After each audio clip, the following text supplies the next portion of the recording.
Over at Marvel Comics, the X-Men just survived the Sins of Sinister reality in which Nathaniel Essex, also known as Mr. Sinister, ensnared the Marvel Universe in his dark alternate reality known as the Sins of Sinister. Unfortunately for the X-Men, their latest event called Fall of X is just on the horizon, in which the anti-mutant group known as Orchis is looking to close in on the X-Men and wreak havoc across their universe.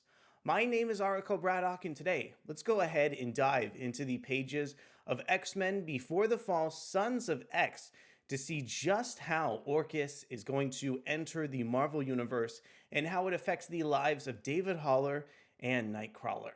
But before we get deeper into the issue, I want to go ahead and read off Marvel Comics' solicitation text for the issue.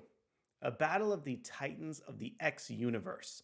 A man of innumerable personalities and powers versus the most powerful artificial intelligence in the universe. Legion vs. Nimrod. With Nightcrawler in Orchis' clutches, David Haller and his allies will have to confront the mastermind who destroyed Warlock and nearly took Krakoa with him.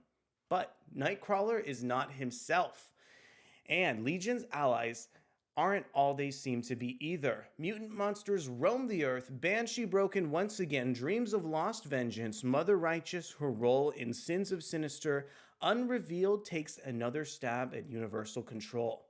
Simon Spurrier and Phil Noto usher in new status quos for some of your favorite X-Men in this can't miss one shot. I want to go ahead and share the creative team on X-Men Before the Fall, Sons of X. This one is written by Simon Spurrier, featuring art and cover from Phil Noto, letters from VC's Clayton Cowles, and design from Tom Muller and Jay Bowen. Let's go ahead and take a look over at the cover for the issue here from Phil Noto. Really like how this cover kind of shows off some of the animosity over between David Haller and Mother Righteous. Also, really appreciate how Nimrod is kind of lingering in the background, teasing some of the plot threads over from Orchis. And we get a look over at Margali and Nightcrawler in this issue. They've been having this sort of harrowing plot line where essentially Nightcrawler has been turning into a monster for the past couple issues of Legion of X. I want to extend a big thank you to Adventures in Poor Taste and take a look over at some of the artwork from Phil Noto. Phil Noto does such a great job rendering the dynamic script from Simon Spurrier due to the fact that Simon Spurrier has spent so long with these sort of Nightcrawler and David Haller characters. Some of the imagery in this issue is really, really incredible. The way that Phil Noto is able to depict the kind of cold look over from Nimrod is absolutely wonderful. I think we get some of the kind of feelings of the artificial intelligence here captured perfectly over in this tale.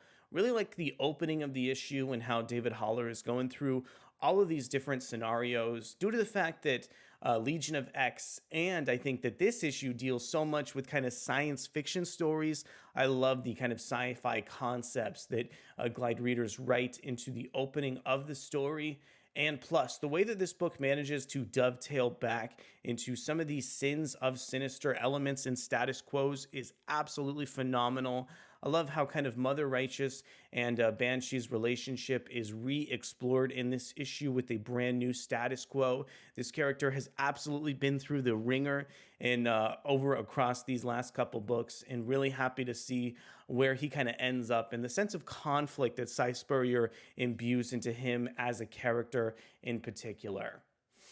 Elsewhere, it was really thrilling to kind of watch Mother Righteous team up with some of the Legion of X characters before finally getting a little bit, of what she essentially deserves across all these Sins of Sinister issues. I think she has so many kind of great sequences here. The really kind of foreboding way that Phil Noto depicts her expressions makes her just seem like a trickster with so many kind of endless, talents in her roster of powers. One of the things I also really liked about this issue is how kind of the story of Nightcrawler turning into a monster and doctornemesis sort of losing his regular form has been echoing throughout Legion of X and throughout Sins of Sinister, continually returning to this plot point again and again should be monotonous. But the way Cy Spurrier kind of infuse more and more like recontextualization into some of these ideas makes this series great, makes this series fascinating. I think I really enjoyed this issue even more than a lot of those Sins of Sinister issues due to some of the art and the kind of climactic sense of the writing. The final moments in the issue with Mother Righteous and Nightcrawler really, I think, give me the payoff that I've been waiting for so long in some of these X-Men series. It's been so sad to kind of watch Nightcrawler's status quo across all of these books, and that makes it all the more sweeter when he kind of ends up triumphant over in this issue. And again, I really like how all of these plot threads kind of coalesce from Legion of X to Way of X as well in the Marvel Universe. One thing that I was so excited about, and I know a lot of people had reservations of, was the fact that this book was going to turn into Uncanny Spider-Man. But I think that Cy Spurrier and Phil Noto did a great job kind of teasing the status quo, giving readers the emotional reasons behind Nightcrawler's important decision to undergo this change. And I think the end result of what we have in this issue actually makes sense for the next logical progression of this series to happen over in the Uncanny Spider-Man. I can't wait to kind of see how Cy Spurrier again recontextualizes some of these concepts, and I hope that he brings in some plot threads over from Legion of X into Uncanny Spider-Man, especially in terms of the really interesting roster that's made up of this Legion of X series.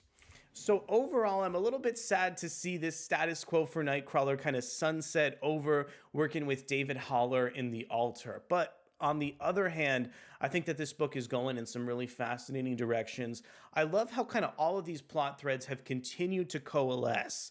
In the Sins of Sinister series over from Marvel, we saw a callback to Dominion in nearly every issue. I love the fact that this issue also has another call to Dominion and utilizes the concepts of Nightcrawler and doctornemesis that have been seated in so many issues of Legion of X. I think this is a really fun series, and this is a super climactic issue that features countless fantastic moments of characterization from Mother Righteous. I want to know from you, did you enjoy X-Men Before the Fall, Sons of X as much as I did? What do you think is going to happen next over in the X-Men universe for Mother Righteous? And are you excited for Uncanny Spider-Man? Well, I want to thank you so much for coming to check out the video, and we'll be back really soon for more excellent comic book content. Thanks so much, and I'll see you soon. Bye.